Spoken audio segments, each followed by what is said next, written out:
Hey, everybody. This interview that follows was the very last time I spoke to George Peterson III, known as the Bull. It was for his monthly column in Muscular Development that we did for quite a while. And unfortunately, he passed away very prematurely at the age of 37, a couple of weeks later on October 6th, before he was to compete in the 2021 Olympia in the 212 division, where you know he was an incredible bodybuilder, but he was an even better person. I feel so privileged to have known him even as much as I did. Just a warm-hearted, generous, uh, always had a great smile, man of faith, just a good person. I will miss him greatly. We've lost a really, really good person, a great champion, but an even better human being. But I did want this last chance for you all to get a little bit of what he did as far as sharing information. He was very generous.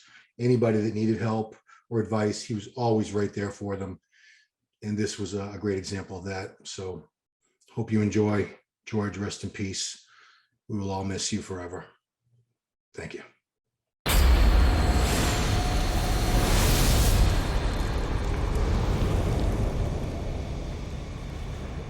Hey, everybody, welcome to the Ronline Report. You know this man very well. He's one of the greatest bodybuilders in the world. 3 years in the top three at the Olympia in classic physique. Last year, top three in 212 at the Olympia. Olympia is coming up again, and I expect him to be at least third and hopefully a little higher than that. Maybe two or even one or two. You can't go much higher than that. Geez. Please welcome from New York, George Peterson III. What's up, Ron? How you doing? Thanks for having me, man. Doing great. Yeah, before we start recording, I said, why do I come to you with all these Q&As? It's because there's not a lot of bodybuilders out there. I shouldn't say there's not a lot, but every bodybuilder is not an expert on training, nutrition, supplements, and all that stuff. And why should they be? They need to know they just need to know what they need to do. And, there's coaches and that stuff, but you're a coach too. I mean, that's true. It's, because like I'm one of those guys where, while I'm going through the process myself, I'm absorbing, the knowledge because I believe one of the most important things you can do when you're involved in anything is develop the ability to give back in a way. So me doing the online coaching for people who just want to do it for lifestyle, and some people who want to, get back on, who want to step on stage. It's me giving back to everybody else. Yeah, because like I always say, you can learn all these things, and if you keep it to yourself, you really didn't do anything with that gift of being great at what you did and great at, helping people is really what it all comes down to. And a lot of people wait until they're all done with competing to do that. But here you are, still a very active competitor, and so hats off to you. Appreciate it. You can keep your hat on. I probably start needing a hat soon, huh? Anyway, here we go. First question for you, George. Good question, because you've had to bring up your arms quite a bit over the years, because they didn't come easily for you. They're enormous, but they didn't come super easy. You had to work for them. So this guy wants to know, what is the best exercise for triceps in your opinion? To be quite honest, I believe the best exercise for triceps is decline bench skull crushers. So you have the regular skull crushers where you do it on a flat bench, but when you do it on a decline bench, it makes it even harder. And and you could it's a different feel. Like once I started implementing those into my tricep routine, yeah, I noticed development in my triceps greatly. And just so I'm not going to take credit for that. I learned that from my coach, and he learned that from Evan Centofanti. I haven't So learned it. see how it all trickles down. I was actually reading about that in Iron Man magazine probably 25 years ago. And they said, because of the angle, you have a much better stretch at the bottom than you would on a flat. You get a better range of motion, because when you're doing them on a flat, there's no stretch at all. Right. By the time you get there, but yeah, decline. So I'm curious, crazy stretch. When you do them, are you training by yourself, or do you have someone hand the bar and take it away from you?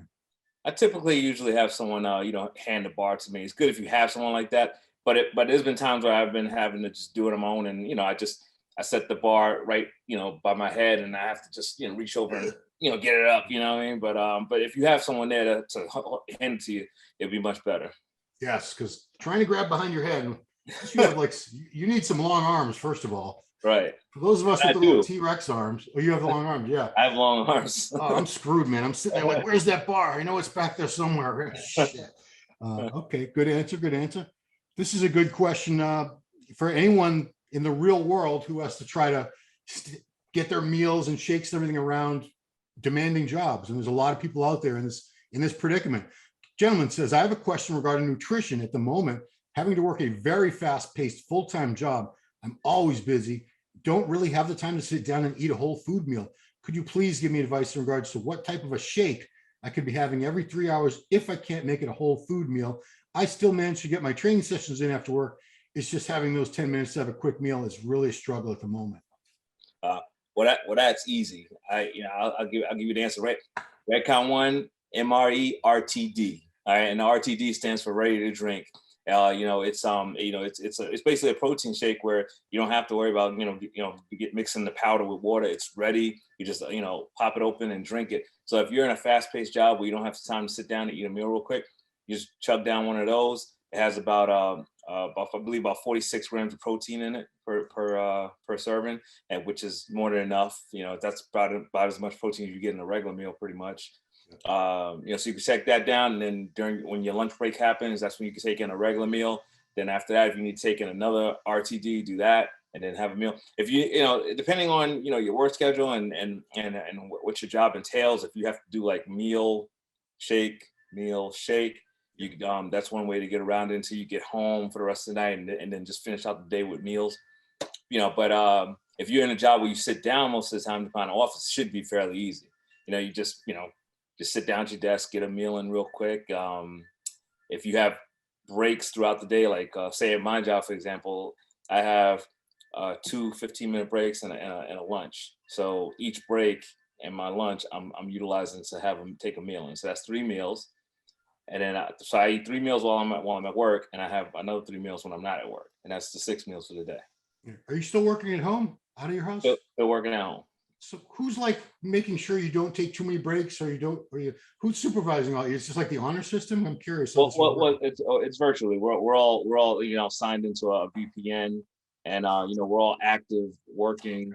So if there's basically if there's like a lengthy amount of time of inactivity in your end, that could raise an alarm, and you'll get a message from me, like a supervisor manager, to find out what's going on. Yeah. Okay. So I just want to add on to that, because the MRE, I was getting my son MRE light, and he's having a hell of a time putting weight on. And then I had to smack myself in the head and realize, wait a minute, they make regular MRE that's got way more calories in it. They actually have a bunch of oats in it. It's super thick. I don't know. Have you ever had that one? Yeah, I've had that one. Yeah. Mm-hmm. Okay. Yeah. The only thing is you have to shake it. You have to mix it and drink it pretty soon, or else all that oatmeal and stuff forms like a sediment layer on the bottom, and you're going to need like a butcher knife to break that stuff up. But man, it's very, very filling. I've tried it. Yeah. Right. Yeah, it is. And the thing about the MRE light, it's great because it's it's low in carbs. That's a great supplement to take when you're trying to have minimum carbs. But let's say if you do want to have a little bit more carbs, you could just mix some Cluster Bomb in there, which is a carbohydrate supplement by Redcon 1, and there's your extra carbs right there.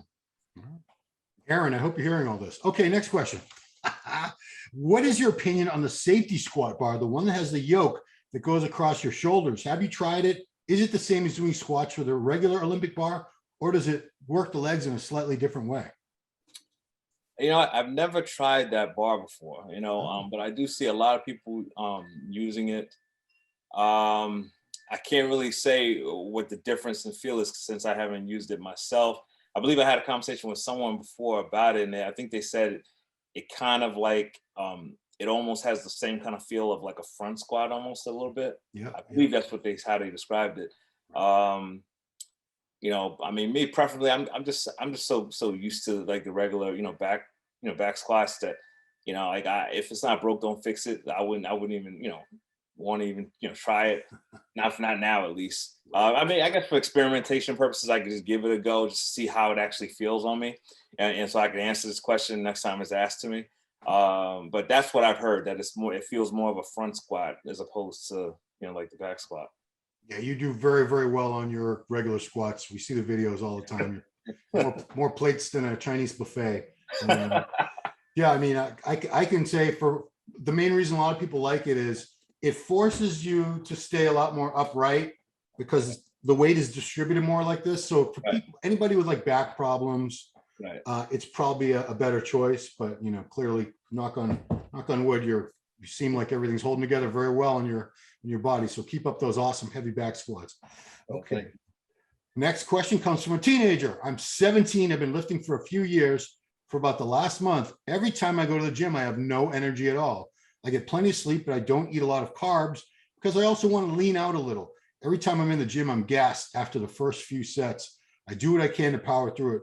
But if you have any advice or tips, I'd really appreciate it. Well, I would recommend he probably needs to eat a little bit more. I mean, if you're trying to lean out.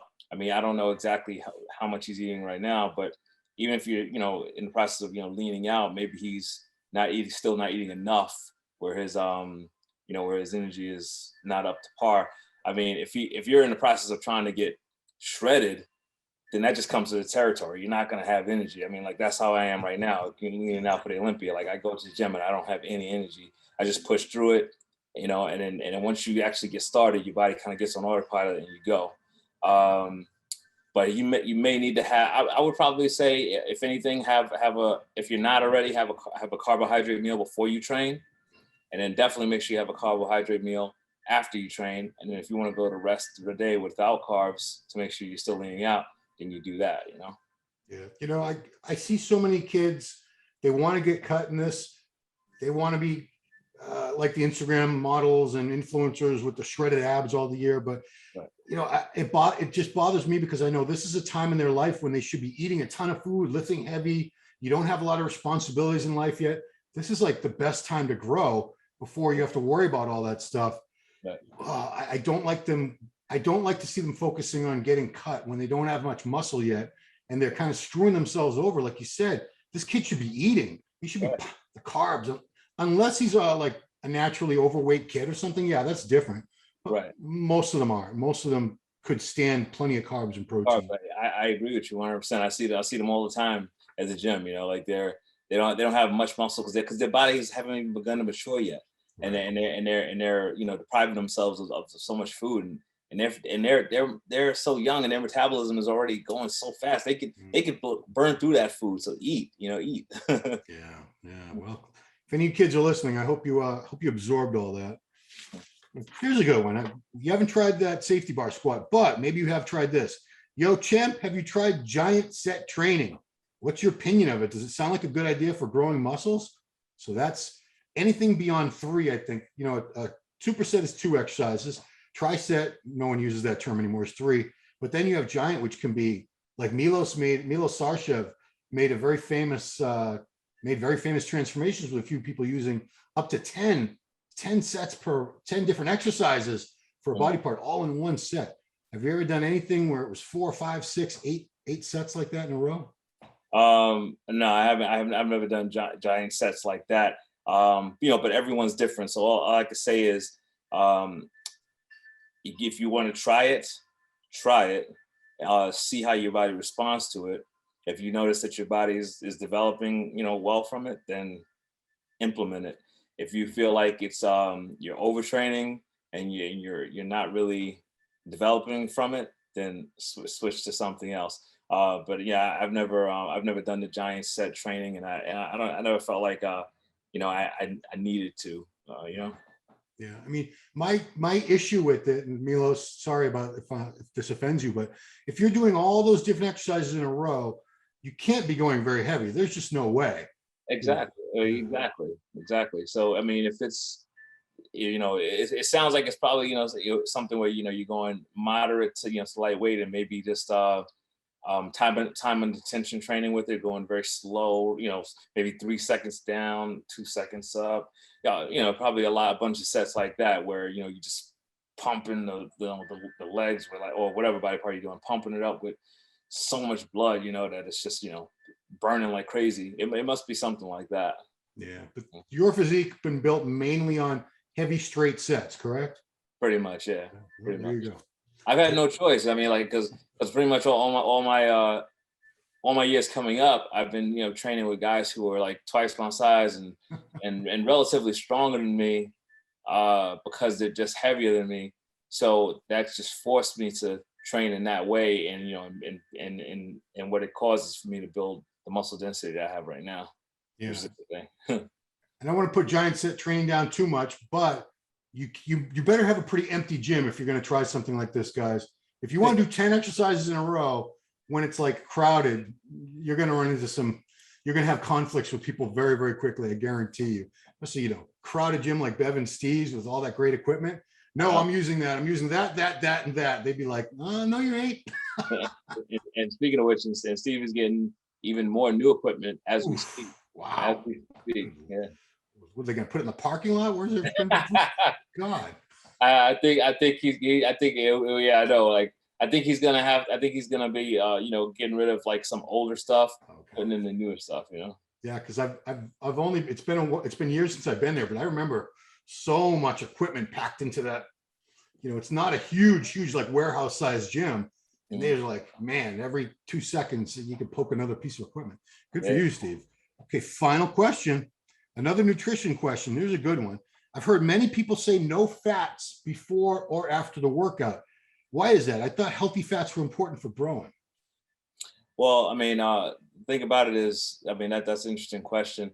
I find that as far as like after the workout, it's probably not good to have taken fats right after workout. Let's say, for example, red meat.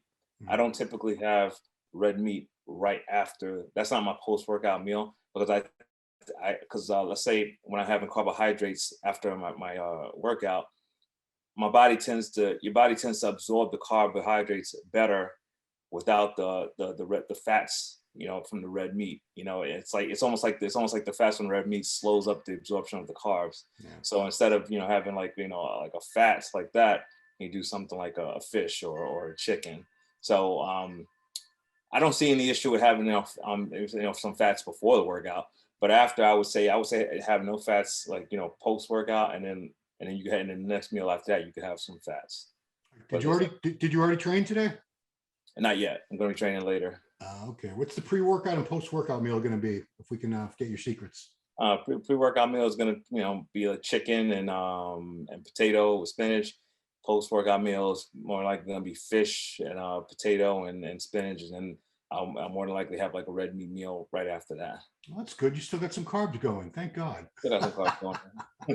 Today, at least. Today. All right, that's all the questions, guys. Right here on YouTube, there is an awesome channel, George Peterson. He just uploaded a new video a couple days ago. What's that one? What was that one called? It's just self-entitled The Bull, Part 1. Yeah. So this series is just entitled The Bull because I have a strong belief that this Olympia run, the bull will truly be born. Yeah, and just very motivating stuff. It looks like one of those motivation videos. The quality, it looks like it was shot on like 35mm film or something. Right. That's Ricky Watts at New England Muscle Media. Lives out in Mass.